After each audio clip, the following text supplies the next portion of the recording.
Hello everyone. Xin chào tất cả mọi người, tôi tên là Father. Chào mừng các bạn đã đến với sự kiện Mikrotik Mâm ngày hôm nay. Đây là lần thứ 3 mà tôi có mặt tại sự kiện Mâm. Tôi là một chuyên gia mạng có chứng chỉ của Mikrotik. Như các bạn thấy ở đây thì tôi đã có rất nhiều những kinh nghiệm trong lĩnh vực công nghệ thông tin với 17 năm kinh nghiệm. Và đây là các cái bằng cấp chứng chỉ quốc tế của tôi. And as you can see here, these are my international certificates. Chủ đề hôm nay của chúng ta sẽ là về VRRP. Một điều nữa mà tôi muốn chia sẻ với các bạn đó là vào ngày mai chúng tôi sẽ tổ chức khóa MTCNA và các bạn có thể tham dự lớp này. You are welcome to join my MTCNA class tomorrow. Yes, thank you, Nikita. Và đây là một cái buổi huấn luyện cuối cùng mà tôi có mặt tại Đà Nẵng. Hầu hết trong số họ hiện là chuyên gia được cấp chứng chỉ của Mikrotik. Chẳng hạn như Mr. Wang ở đây, anh hiện là tư vấn viên được cấp chứng chỉ của Mikrotik. Khóa học này được dành cho công ty CTC của Đà Nẵng. Hiện tại là chuyên gia ở Mikrotik. This course was for CTC company in Da Nang. These people now are specialists in Mikrotik. In this presentation, và trong bài viết này, đây là sơ lược về nội dung của bài thuyết trình hôm nay. Đầu tiên, hãy để tôi giới thiệu về VRRP trước. Đầu tiên, tôi sẽ cho bạn biết về khái niệm VRRP rất quan trọng đối với chúng ta. Sau đó là cấu hình mẫu thực sự dễ dàng. Bạn có thể tìm hiểu cách cấu hình VRRP và vận hành cân nhắc yêu cầu về bảo mật khi bạn cấu hình VRRP và những vấn đề bảo mật. Bạn có nên biết về bảo mật đầu tiên và gói Hello VRRP hay không? Và tôi sẽ chia sẻ cho bạn. Và bây giờ, hãy cùng bắt đầu với chủ đề VRRP trong video lần này. VRRP là viết tắt của giao thức dự phòng bộ định tuyến áo. Đây là VRRP. Tại sao chúng ta cần nên sử dụng VRRP? Và có ai sử dụng VRRP ở đây không? Không. Hãy tưởng tượng bạn rơi vào một trường hợp như thế này. Đây là một kịch bản đơn giản mà bạn có thể sẽ có một thiết bị Mikrotik, một kết nối với Internet. Và dĩ nhiên rằng điều gì sẽ xảy ra nếu như thiết bị Mikrotik của bạn đang ở chế độ bảo trì. Ví dụ, bạn muốn tắt thiết bị Mikrotik của mình hoặc thiết bị đó sẽ ngưng hoạt động. Chuyện gì sẽ xảy ra như thế? Bạn sẽ ứng biến thế nào? Và bạn sẽ làm gì nếu thiết bị ngừng hoạt động như thế này? Your Mikrotik to be in a maintenance mode. For example, you want to turn off your bạn đặt một thiết bị Mikrotik khác ở đây. Như bạn có thể thấy, tôi đã đặt một cái thiết bị Mikrotik khác ở đây. Và ở đây bạn có một kết nối Internet. Ở đây bạn có thể thấy rằng có 2-3 nhánh. Ở đây bạn có giao thức điện tuyến OSPF. Trước hết, chủ đề này không phải về cấu hình OSPF và bạn cần nắm bắt được những cái điện tuyến mặc định cơ bản. Ở đây tôi sẽ chỉ cho các bạn cách sử dụng điện tuyến mặc định trong OSPF. Điện tuyến mặc định trong OSPF trước hết bạn phải phân phối lại điện tuyến ấy trên OSPF. Chủ đề này không phải về cấu hình OSPF. Nhưng trước tiên, bạn cần phải biết cách cấu hình OSPF. Trong tab OSPF, đầu tiên, bạn cần phải truy cập vào Interface và sau đó đến từng cái mục. Và sau đó bạn cần phải phân phối lại điện tuyến mặc định của mình trong bộ điện tuyến ấy. Tại đây, phân phối lại điện tuyến mặc định nếu được cài đặt, có nghĩa là nếu bạn điện tuyến mặc định trên bộ điện tuyến của mình, OSPF sẽ sử dụng và mở rộng cái điện tuyến mặc định của bạn. Here, redistribute default route. If installed means if you have default route on your router, the OSPF will advertise your default route. Phương thức loại 2 này nghĩa là không tổng hợp chi phí của định tuyến ấy. Và trước tiên bạn phải mở rộng định tuyến mặc định. Và sau đó chúng ta sẽ cấu hình VRRP. Ở đây chúng ta sẽ cấu hình VRRP. Đầu tiên, bạn phải chọn interface nào mà bạn muốn tham gia vào một cái nhóm. Tại đây, đầu tiên thì hãy vào menu Interface, VRRP tab. Và sau đó bạn phải chọn cái giao diện, cái cổng nào mà bạn muốn tham gia vào một cái nhóm. Chọn cái interface.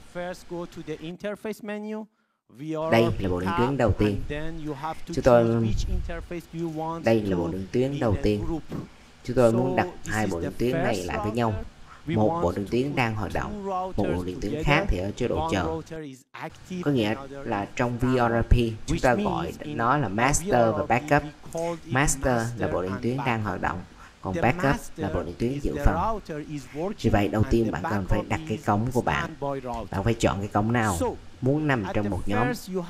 Cấu hình này là bộ định tuyến đầu tiên và cấu hình tiếp theo sẽ dành cho router thứ hai.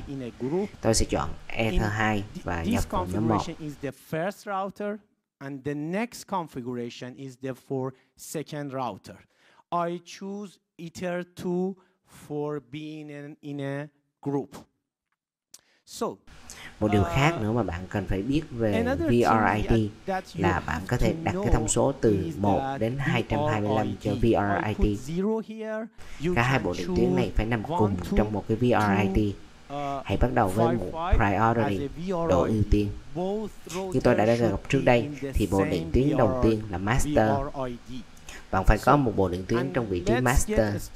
Router master là router mà các cái lưu lượng truy cập sẽ đi qua bộ định tuyến ấy, và bộ định tuyến còn lại sẽ đóng vai trò là backup. Ở đây tôi đặt priority, độ ưu tiên là 150. Có nghĩa rằng tôi muốn router này có vai trò là master, và tôi muốn router này sẽ là nơi trung chuyển tất cả những cái lưu lượng từ đầu vào cho đến đầu ra. Which means I want to be this router be a master, and I want to this router will go all my traffic from go through the outside. And the other, the default, thông số priority mặc định sẽ là 100. Đối với backup thì tôi sẽ đặt là 110. Thông số priority lớn nhất sẽ dành cho router master, còn nhỏ nhất sẽ dành cho router backup. Một điều khác là về một interval thì tất cả các bộ định tuyến VRRP thuộc cùng một VRID phải cấu hình trên cùng một cái interval nhất quán với nhau.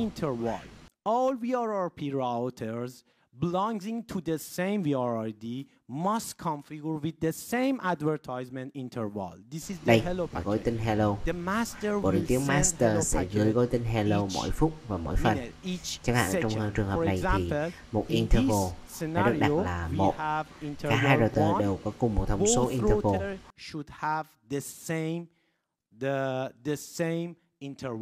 Và đây chúng ta đã chọn là preemption mode, chế độ ưu tiên. Nếu một trong hai router ngừng hoạt động thì backup sẽ trở thành master và hệ thống sẽ tiếp tục vận hành, và tất cả những lưu lượng sẽ đi qua bộ định tuyến master. Lúc này khi hệ thống trở lại bình thường thì nó sẽ trả lại vị trí như cài đặt ban đầu, thì bộ định tuyến backup sẽ không còn là master nữa. Và nếu như bạn tích vào chọn preemption mode thì có nghĩa rằng bạn muốn bộ định tuyến backup sẽ tiếp tục duy trì làm master.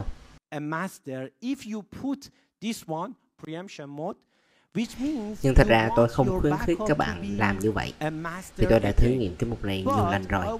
Và khi bạn đặt tiếng lớn này, bạn sẽ đưa nó trở về backup, trở về cái cài đặt ban đầu, và nó sẽ có một chút ngừng hoạt động trong mạng của bạn, khoảng tầm là 3 giây.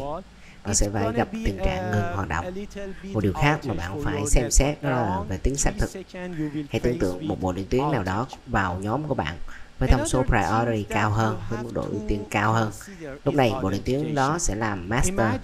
Vì vậy cần phải để ý hơn về vị trí master trong hệ thống mạng của bạn, trong nhóm của bạn ở đây. Trong trường hợp này thì bạn cần có cái hai dạng xác thực. Tôi và cả Mikrotik đều không khuyến khích các bạn chọn vào Simple, vì Simple nghĩa là dạng văn bản đơn giản, là tất cả mọi người đều có thể thấy được cái mật khẩu đó của bạn. Với AH thì AH là tiêu đề xác thực, và tôi khuyên các bạn nên sử dụng tiêu đề xác thực để làm xác thực của bạn ở đây. Và mật khẩu mà tôi đặt ở đây là một thiết bị Mikrotik mà tôi đang dùng. The AH is authentication header, so I recommend you to use authentication header as your authentication here. The password that I put here is a Mikrotik that I use 040 and một cái khác mà tôi khuyên bạn nên dùng là khi bạn có một nhóm VRRP sử dụng xác thực, thì gói tin hello của VRRP sẽ gửi trong dạng multicast. Tất cả mọi người đều có thể thấy multicast của bạn. All people can see your multicast.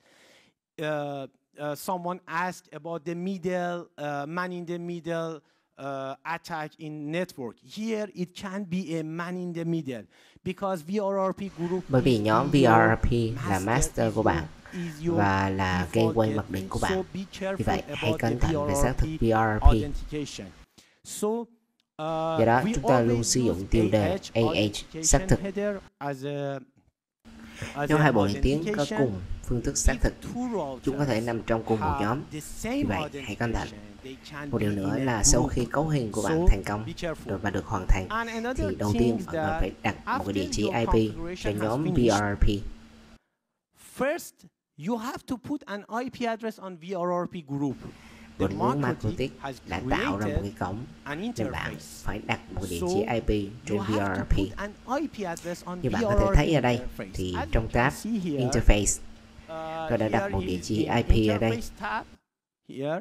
I put an IP address here. Bạn có thể xem tại đây, tôi đã đặt địa chỉ IP này trên Interface VRRP.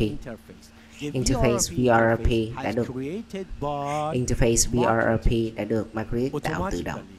Như tôi đã đề cập ở trước, thì một trong số các bộ điện tuyến là master và bộ điện tuyến khác là backup. Vì vậy hãy xác định bộ điện tuyến nào là master, và bạn có thể thấy ở đây RM, R có nghĩa là running, có nghĩa là đang chạy, M có nghĩa là master. Và tôi muốn cho các bạn biết rằng cách xác định bộ điện tuyến backup. Backup ở đây, bạn có thể thấy backup tại đây. Bộ điện tuyến backup là router dự phòng. Nếu bộ điện tuyến master hư hoặc là ngừng hoạt động, backup sẽ trở thành master và tiếp tục vận hành ngay sau đó. The backup is waiting. If the master goes down, the backup will be master and works immediately. Như bạn có thể biết, nếu bạn muốn đặt gateway mặc định ở đây trong trường hợp này, tôi sẽ sử dụng Microsoft. In this scenario, I use a đây là cửa sổ để đặt IP nhóm làm gateway mặc định của mình. Gateway mặc định của tôi là địa chỉ IP mà tôi đặt ở đây. As my default gateway. You know here, my default tôi đặt địa chỉ IP cổng ở đây cho nhóm, và địa chỉ IP này là gateway mặc định của tôi. I put interface IP address here to the group, and this IP address is my default gateway. Okay? Chúng ta hãy bắt đầu. Đây là bài kiểm tra của tôi. Tôi tắt bộ điện tuyến này và tôi thấy rằng master đã tắt. Sau khoảng chừng là 3 giây, bộ điện tuyến kia sẽ lên thay thế vị trí master. Vì vậy, khách hàng của bạn sẽ không hiểu rằng mạng của họ sẽ ngừng tuyến. Đây là một giải pháp tốt nhất bạn có thể dùng để dự phòng. Thực sự đấy là một giải pháp cực kỳ hữu hiệu. VRRP không có bất kỳ cân bằng tải nào. Mọi người nghĩ rằng VRRP đã được tích hợp cân bằng tải. Thực ra không có cân bằng tải nào ở đây. Đây là một giải pháp tương đối dự phòng. Vì vậy, ở đây bạn có thể thấy rằng tôi pin DNS của DNS chung, và tôi đã tắt bộ điện tuyến kia. Và tôi đã thấy rằng có một yêu cầu hết thời gian chờ, và sau đó backup sẽ là master. I ping the DNS of the public DNS, and I turn off the Mikrotik, one Mikrotik, and I saw that the one request timeout, and then the backup is master now. So, bây giờ vấn đề khác mà chúng ta cần phải biết, như bạn có thể thấy thì mỗi máy khách đều phải biết về địa chỉ MAC của interface. Chúng ta có hai interface khác nhau, hai địa chỉ MAC khác nhau. Khi mấy khách muốn rời và mấy khách cần địa chỉ MAC của gateway mặc định. Vì vậy, vấn đề ở đây là chúng ta có hai interface khác nhau với hai địa chỉ MAC khác nhau. When a client wants to go out, the client needs the MAC address of default gateway. So, our problem is that here we have two different interfaces with two different MAC address. Chúng ta nên làm gì khi có một cái sự cố khi mấy khách có yêu cầu? Và lúc này, nơi nào sẽ trả lời những yêu cầu ấy? Và chúng ta có hai interface khác nhau và bây giờ nằm trong cùng một nhóm. Nhưng vấn đề của chúng ta là với địa chỉ MAC. Trong trường hợp này, chúng ta có địa chỉ MAC của bộ định tuyến ảo được IEEE chỉ định. Đây là địa chỉ MAC tiêu chuẩn. Như bạn có thể thấy ở đây, địa chỉ MAC này được chỉ định cho interface ảo được tạo bởi Mikrotik. We have virtual router MAC address, which is assigned by IEEE. This is the standard MAC address. As you can see here, this MAC address is assigned to virtual interface that is created by Mikrotik. Ở đây bạn có thể thấy được địa chỉ MAC nằm ở tại vị trí này. Còn đây là VRID. Bạn có nhớ VRID của tôi là gì không? Đó là 9. Ví dụ ở đây thì khi bạn chạy Winbox, nhưng tất cả các bạn có thể đều biết về Winbox, thì khi chạy Winbox tại đây, bạn có thể thấy được địa chỉ MAC tại vị trí này. Và cái này là VRID. Như tôi đã đề cập trước đây thì tôi đã đặt không cho VRID của mình. Địa chỉ MAC ảo của tôi ở đây bạn có thể thấy là 09. For my VRID. So my virtual MAC address here, you can see here 09. This is the đây là một nhớ key RB của Windows. Nếu bạn đặt RB gạch ngang A, bạn có thể thấy rằng bộ nhớ key RB của mình tại đây. Đây là gateway mặc định của tôi. Một điều khác mà bạn nên biết đó là địa chỉ MAC của interface ảo. Địa chỉ MAC này được dành riêng cho VRRP và được chỉ định bởi interface VRRP.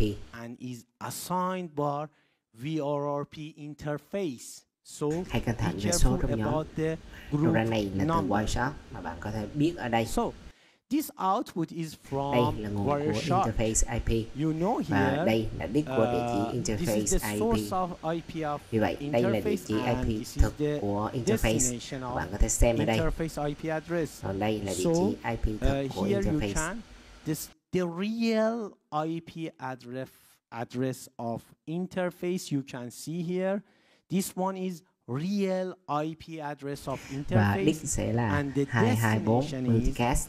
224. This is the multicast. Như bạn đã biết về IP thì đây là multicast.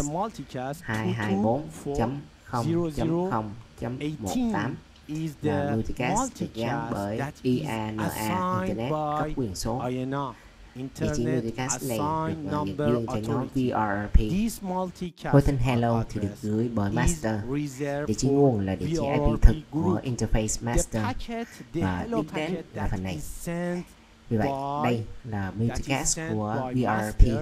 Giao thức dự phòng bộ điện tuyến ảo. The real IP address of the master interface and the destination is this one. So this is the multicast of VRRP, Virtual Router Redundancy Protocol. Và chúng ta cần phải để ý đến gói VRRP. Thời gian TTL để rời khỏi gói cho đến VRRP được đạt đến 2-5 năm trong một nhóm. Nếu bộ điện tuyến lấy gói từ VRRP mà TTL không được đặt thành 2-5 năm thì bộ điện tuyến sẽ loại bỏ cái gói đó. Vì vậy, gói tin phải nằm trong TTL này. That the TTL is not set to 255. Và một điều nữa là chúng ta có hai phiên bản VRRP khác nhau. Phiên bản 2 dành cho IPv4 và phiên bản 3 dành cho IPv6. Đây là cấu hình của IPv6 giống như IPv4. Đừng quá lo lắng, nó thực sự khá là dễ dàng trong việc cấu hình. Cấu hình IPv6 cho VRRP thì Here is chúng ta the chỉ cần đến cái configuration tab of the interface IPv6 is the same VRRP as the và thêm cái tên IPv4. bất Don't kỳ worry, it's mà bạn muốn, really it's và quite bạn chỉ easy. cần chọn For cái the cổng Ethernet, configuration IPv6 cổng Ethernet nào configuration mà for muốn đưa VRRP, vào một you cái should go nhóm, to và sau đó interface bạn tab, chỉ cần chọn VRRP đúng cái add phiên bản nào the mà name bạn muốn. whatever Trong cái you phiên bản want. này You tôi sẽ put sử dụng là the, you IPv6. have to choose the Bạn phải đặt ether. là Which V3. Ethernet do you want Một to be điều in a khác mà group? bạn cần phải And đặt then you là have địa to chỉ set IP trên the which interface version do you trong want to IPv6 use. và In không this cần version, cấu I hình bổ want sung to cho cấu use hình the IPv6. IPv6, so Đây I là cái have cấu hình to thực sự put khá là dễ version dàng, 3. cái cấu hình VRRP. And another thing, you have to put the IP address on the interface in IPv6, and no additional configuration is needed for configuration IPv6. This is the really quite easy configuration for configuration VRRP.